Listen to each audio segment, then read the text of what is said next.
На территории республики будет развернут специальный мобильный комплекс Космического научно-производственного центра имени Хруничева. Он будет контролировать возможное падение ступени ракеты тяжелого класса «Ангара-А5». Ее запуск запланирован на конец декабря этого года. Сегодня представители центра приехали в Сыктывкар, чтобы представить свое уникальное оборудование и рассказать о нем главе Коми Вячеславу Гайзеру. Тот, в свою очередь, заявил, что совместная с космической отраслью работа будет способствовать не только повышению уровня обороноспособности страны, но и безопасности и экологического мониторинга на территории региона. Презентация мобильного комплекса прошла на Стефановской площади Сыктывкара, где и наш корреспондент Константин Куратов смог воочию убедиться: небо над республикой под надежным контролем. Этот мобильный комплекс будет работать в районах падения ступеней нового тяжелого ракетоносителя «Ангара», в основном на территории Вуктыльского района. Предполагается, что опробируют его уже 23 декабря, в день пуска космического аппарата. Транспортная база комплекса отечественная, проверенная временем. Такие же тягачи стоят на вооружении армии. А вот начинка сплошь ноу-хау. По сути, это микрофоны, то есть сверхчувствительные микрофоны.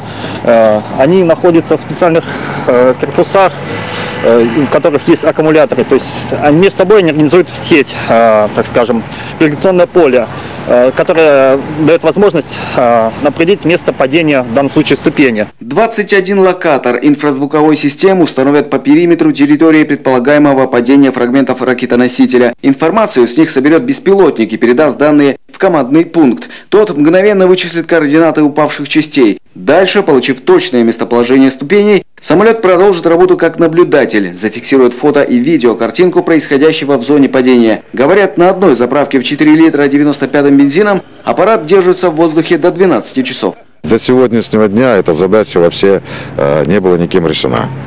То есть тот вертолетный поиск, который осуществлялся, он имеет очень низкую эффективность. Практически, если что-то можно найти, то это чистая случайность. А чаще всего находят, скажем, детали и фрагменты, которые упали, может быть, год и два назад.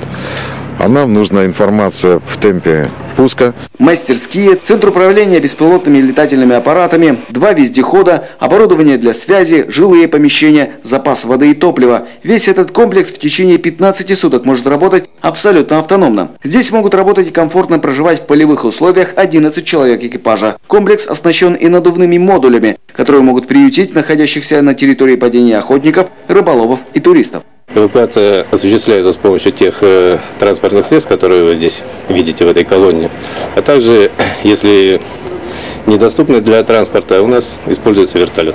Минобороны и Роскосмос разработали этот комплекс исключительно для наших погодных условий. Он будет следить за небом 3 районов – Сосногорского, Троицко-Печорского и Вуктыльского, где чаще всего падают ступени аппаратов, стартующих с Плесецкого космодрома. Комплекс будет постоянно базироваться в регионе, поэтому попутно, в свободное от пусков время, будет помогать хозяйству республики. Конечно, такое оперативное обнаружение оно необходимо в плане того, чтобы предотвратить и лесные пожары, и какое-то загрязнение.